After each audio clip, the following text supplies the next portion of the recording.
बहुत समय पहले की बात है। एक हरा भरा जंगल था जहाँ बड़े बड़े जानवर रहते थे।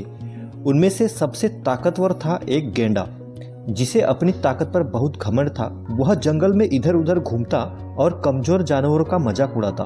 खास तौर पर वह चींटियों को बहुत तुच्छ समझता था।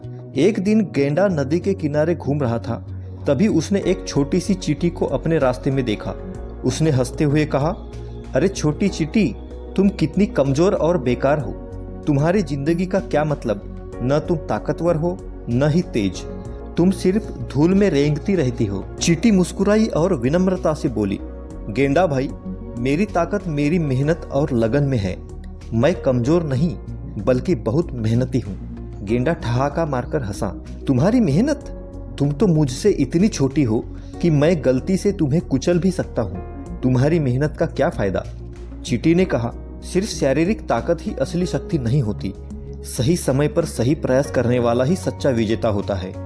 गेंडा उसकी बात को नजरअंदाज करके आगे बढ़ गया। कुछ दिनों बाद जंगल में तेज बारिश हुई और नदी में बाढ़ आ गई। कई जानवर सुरक्षित जगह खोजने लगे।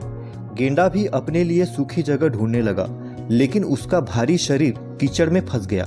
जितना ज्यादा वह बाहर निकलने की कोशिश करता, उतना ही अंदर धंसता गया। वह मदद के लिए चिल्लाने लगा, लेकिन कोई भी जानवर उसकी मदद नहीं कर पा रहा था। तभी वह छोटी सी चींटी वहां आई। चींटी ने अपने साथियों को इकट्ठा किया और कहा, गेंडे भाई को हमारी मदद की जरूरत है। हम सब मिलकर उसे बाहर निकाल सकते हैं। चींटियों की टोली ने अपने सूझबूझ से पास के पेड़ों की जड़ों को काटा और उनके तनों से एक मजबूत रास्ता बनाया।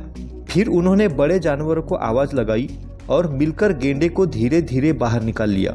गेंडा बहुत शर्मिंदा हुआ और चींटी से बोला, मैं हमेशा तुम्हारा मजाक उड़ाया, लेकिन आज तुम्हारी मेहनत और एकता ने मेरी जान बचा ली।